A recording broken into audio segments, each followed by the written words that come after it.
El Evangelio está tomado de San Mateo.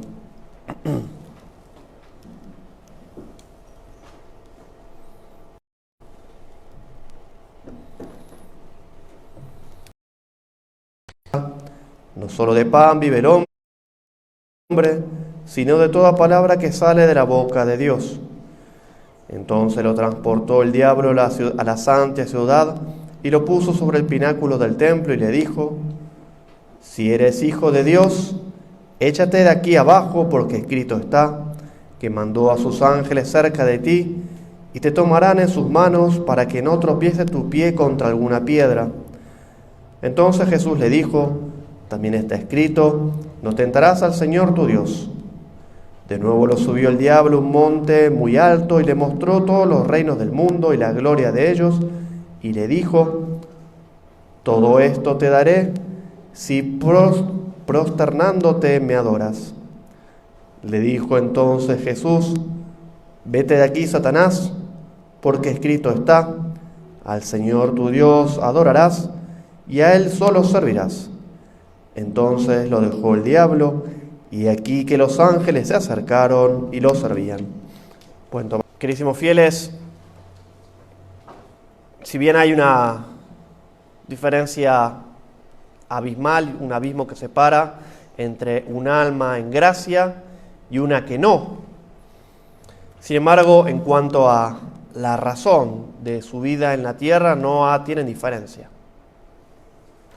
Dios hace salir el sol sobre buenos y también sobre malos.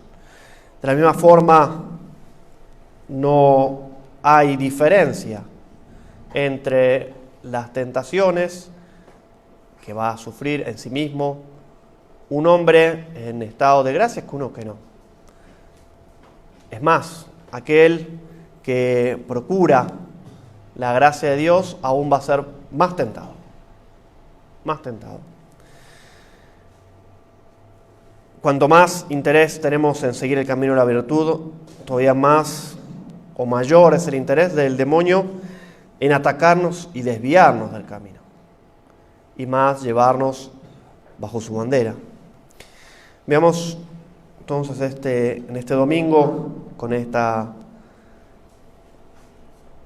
episodio de la tentación de nuestro Señor en el desierto, cómo es la modalidad que el demonio nos ataca, cómo va a tentar a los hombres y un poco la solución, cómo se comporta Dios nuestro Señor, el remedio para las tentaciones.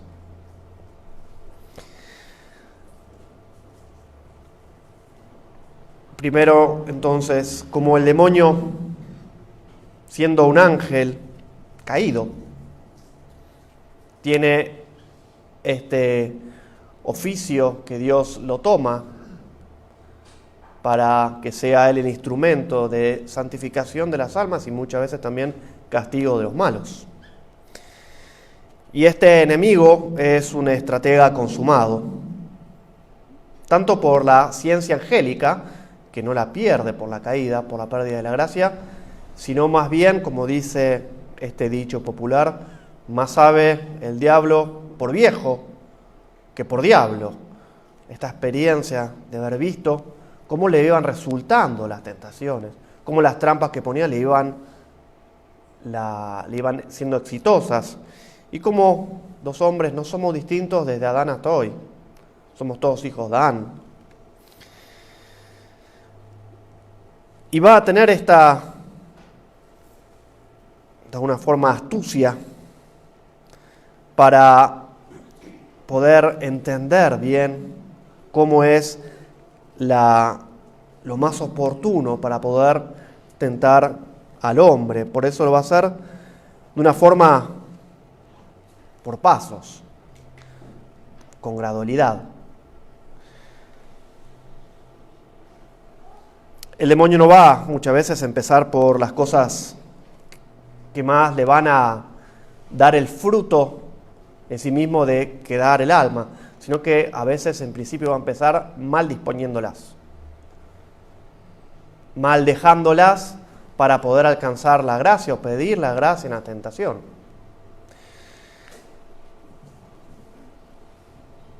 Tanto más el demonio sabe que nosotros somos hombres, que él nos tiene que empezar a tentar por esta razón de humanidad, por la parte corporal. Por eso aquí empieza la tentación. Tu Señor tiene hambre, porque es hombre, es verdadero hombre.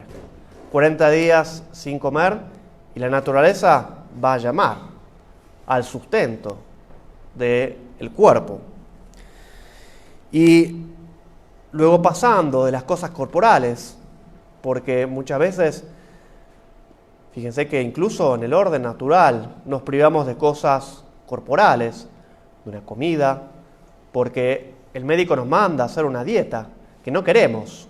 Siempre las cosas que nos mandan los médicos son como amargas, duras, pero son las que nos devuelven la salud. Muy raro que nos manden dulces y golosinas. Y bien sabemos que haciéndole caso al médico nos vamos a restablecer en la salud, entonces nos privamos de cosas que queremos. Ya en el orden natural, tanto más en el orden espiritual, ayuda este ayuno y esta abstinencia que pide la Iglesia.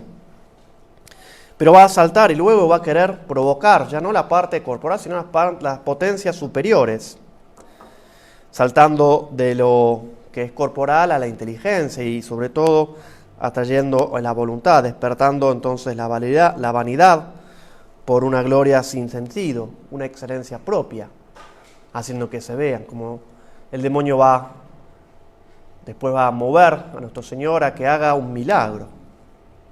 Y no va a ser la primera vez que lo va a hacer. ¿Cuántas veces tentando a los hombres le va a decir a Herodes, haz un milagrito para mí?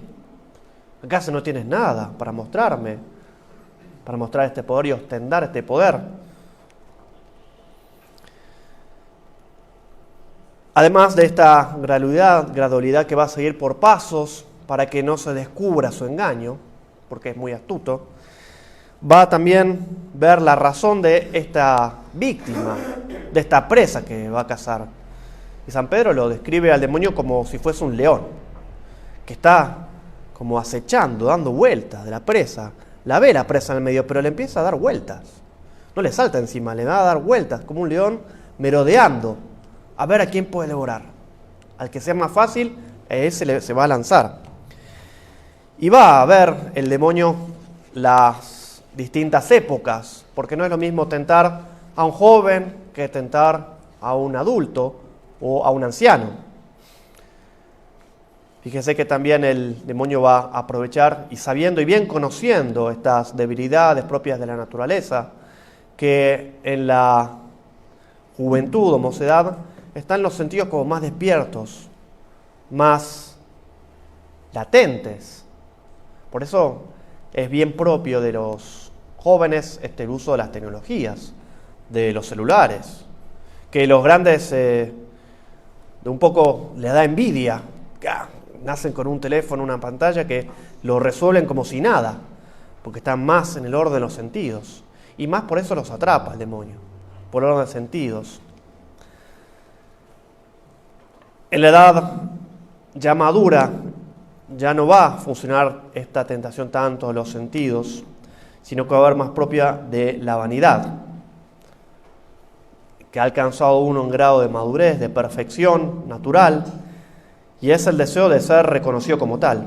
Por eso muchas veces las grandes depresiones, las grandes tristezas que aparecen en un hombre son cuando uno no es reconocido, cuando no ha alcanzado una meta, cuando nadie tiene esta excelencia que él sí mismo reconoce. ¿Y cómo tienta luego el tentador, el demonio, cuando el hombre es ya grande, que está cansado y los huesos y los músculos ya no están como antes? Ya no se tiene 30 años, ya no se puede hacer lo que se hacía antes. Busca tentarlo propiamente por la comodidad. Justamente, propiamente es la razón de buscar asegurar estos últimos años, de no sentirse abandonado. Por eso es propio de la tentación de los que son grandes, como el acaparar y hacer estas defensas, porque no vaya a ser que me vaya a pasar algo y tengo el miedo de sentirme solo. Realmente la soledad y el abandono va a procurar esta razón en los más ancianos. Por otro lado, también el demonio conoce mucho mejor que nosotros los objetos de la tentación con que nos va a tentar. Ciertamente, cuando el demonio hace sus trucos de magia o engaños, sus trampas, lo hace con medias verdades. No todo lo que hace o lo que dice el demonio es falso. No todo lo que va a decir tiene razón de que sea contrario a la verdad. Tiene que usar algo, tiene algo apoyarse en la verdad. Por eso el demonio le cita la Sagrada Escritura a nuestro Señor. ¿Acaso no dice el Salmo, este Salmo 90, que dice que Dios mandará a los ángeles? Cumple entonces esta profecía. El demonio es el primer protestante, porque sabe la Escritura y la va a citar perfectamente, pero no sabe cómo se aplica, no conoce la razón de la profecía. Pero va a tomar algo de verdad, es algo revelado, es algo que Dios nos ha engañado, es un salmo inspirado. Cristo, nuestro Señor, tiene hambre y conoce bien la naturaleza, conoce bien pormenores, cómo es, y eso es verdadero. Y sabe, el demonio que tiene hambre, no puede un hombre no sentir hambre. El demonio es realmente dueño de los reinos. Tu Señor no le dice que no. Te entregaré todos estos reinos que están bajo mi poder, porque los ha subyugado. No es que Dios se los ha entregado, sino que se los ha subyugado. Pero estas tentaciones muchas veces tienen este engaño en los principiantes, pero no tanto en los que ya están más practicados en la virtud, y el demonio tiene que ser más sutil porque por eso va subiendo. Va conociendo el objeto, va conociendo las personas y lo va haciendo por grados. Fíjese cómo es el demonio, el combate del demonio contra lo que es más preciado de Dios, contra la Santa Misa, contra aquello que lo ha vencido, que le ha quitado las armas, que lo ha condenado a perder por toda la eternidad. El sacrificio de nuestro Señor en la cruz, que se repite en nuestros altares, se renueva en nuestros altares. Y va a ser este ataque que va a hacer con la Santa Misa, desde ya el tiempo de nuestro Señor, lo va a haber planeado, cómo hacer, para hacer que las almas se alejen de nuestro Señor. Y en un primer momento va a tentar contra ya partes de la misa, algún que otro hereje, que niega alguna de las cosas de la misa, o bien la humanidad de nuestro Señor, o bien la divinidad de nuestro Señor, que no se puede aplicar, o bien haciendo algún error en cuanto a la parte doctrinal que se transfunde en la misa. Pero va a ser solamente en una parte, porque no puede presentar directamente el ataque contra lo más santo directamente. Pero ya habiendo conquistado este primer puesto de avanzada, va a volver a presentar ya algo más frontal y va a querer negar directamente el sacrificio de la misa. Y eso pasó directamente con los protestantes, aquellos que se han separado de la autoridad de la Iglesia. Al principio uno niega la autoridad de la Iglesia en cierto punto, pero no en sí misma.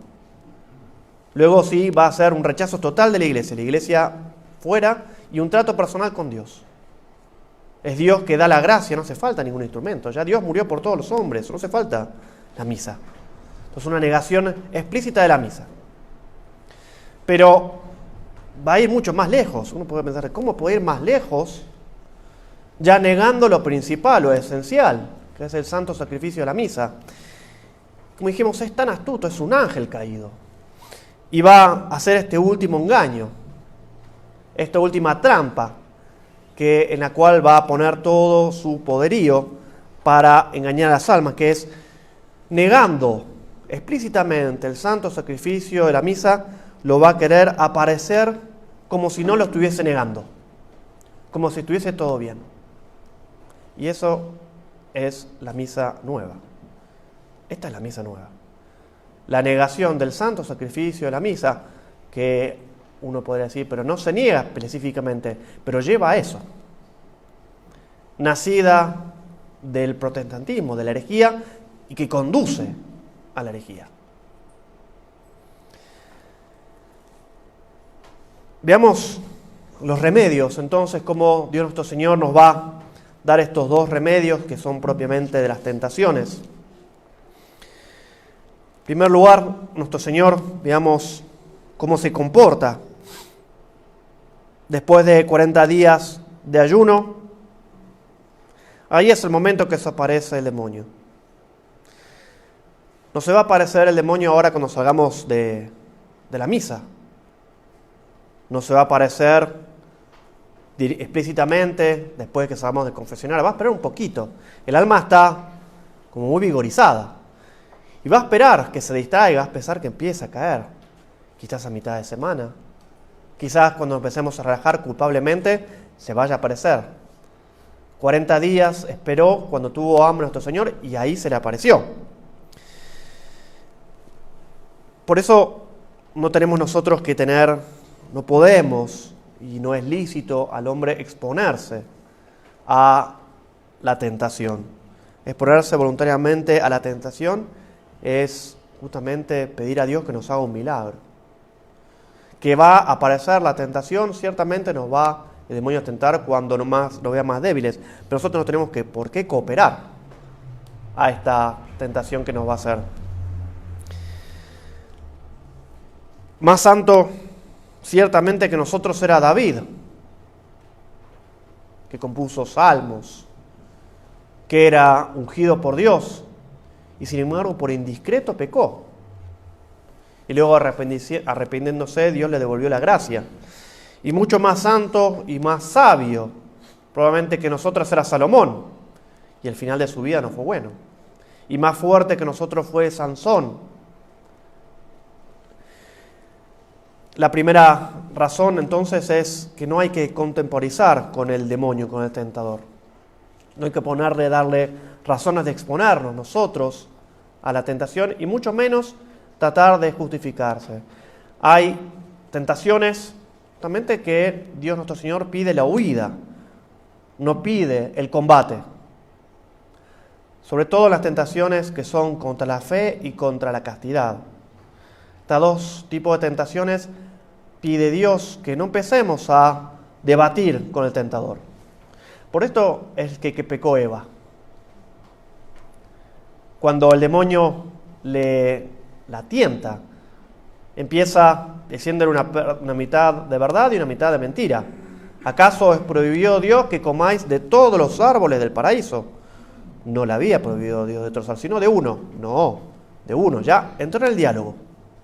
Y en ese momento, cuando uno descubre la tentación con estos objetos, que es contra la fe por la materia, que uno más se acerca, es como cuando uno quiere llevar una vela encendida para ver si está prendida, si está saliendo el gas.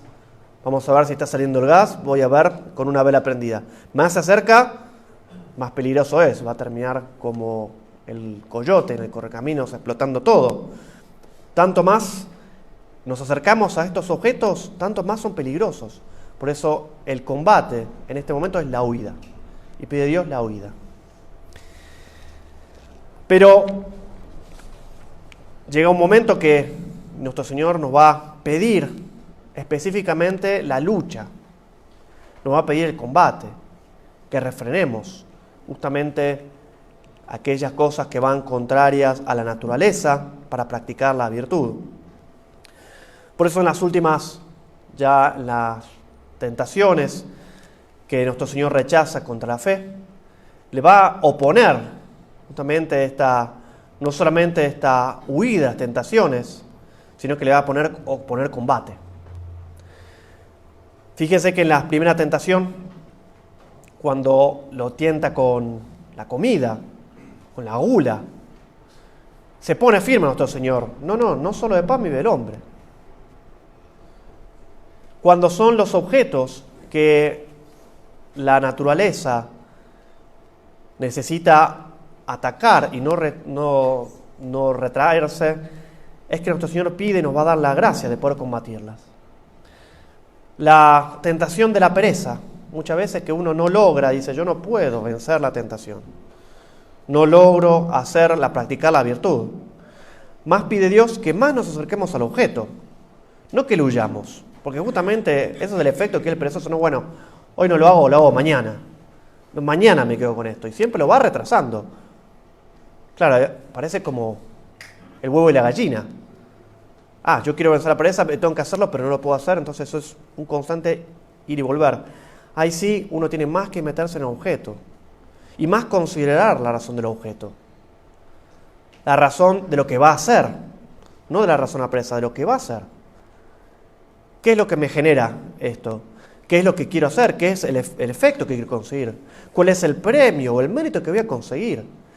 La razón, justamente, la tentación contra estos tipos de pecados, más bien es la ignorancia. Que no sabemos si no nos metemos y no queremos saber qué más, esto no lo quiero saber. Y nos tapamos y nos venamos los ojos. Y el demonio nos va a ayudar a velar nuestros ojos. Y ahí esto es lo contrario, más tenemos que meternos en la tentación. Y más tenemos que buscar hacerla contra el demonio. Como dice San Ignacio, hacer el ayere contra, hacer lo contrario que no hizo el demonio. Ve por la izquierda, voy por la derecha. Quédate en la cama, me voy a levantar. No vayas a misa, voy a ir a misa. No te confieses, voy a confesarme. Entonces, en estas cosas, hacer todo lo contrario. Y es la indicación más segura que tenemos. En este tiempo de Cuaresma, para concluir, mis queridísimos fieles, es un tiempo de guerra.